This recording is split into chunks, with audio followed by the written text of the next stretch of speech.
নমস্কার, আমার নাম নেমন রেছনা। আজকে আমি কবি সুকান্ত আচার্যের পতাকার 5 রং কবিতাটি আবৃত্তি করতে চলেছি। বলো তো দেখি পতাকায় মোদের কয়টি রং আছে? শিক্ষক এসে শুধালেন হেসে দ্বিতীয় শ্রেণীর কাছে। একসাথে মেরে সব ছেলে বলে চিৎকার করে জোরে, 3টি বর্ণ রয়েছে রাঙানো জাতীয় পতাকা চূড়ে। শ্রেণীর পিছনে বেঞ্চের কোণে শিশু ছিল এক বসে। পতাকার মাঝে 5 রং আছে, বলল সে মৃত ভাষে।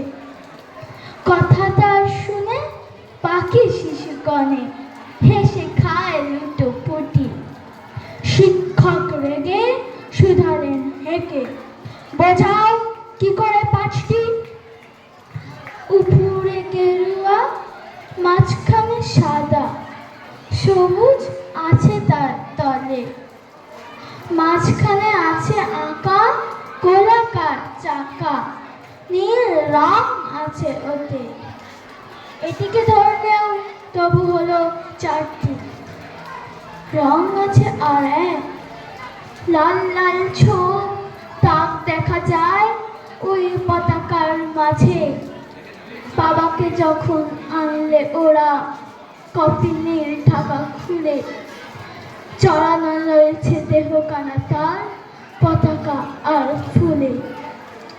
রক্তের দাগে ছিল লাল ছোপ ওই পতাকার মাঝে।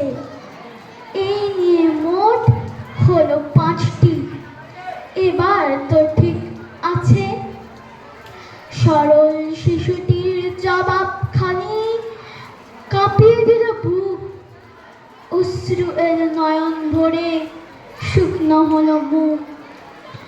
আজও যারা দেশের জন্য দিচ্ছে বলিদান, স্বাধীনতার শহীদ সম তাদের অমর প্রাণ। হয়েছে স্বাধীন, পেরিয়ে গেছে 70টি বছর, দেশ বাঁচাতে যাচ্ছে যে প্রাণ, রাখছে কি তার খবর? নমস্কার।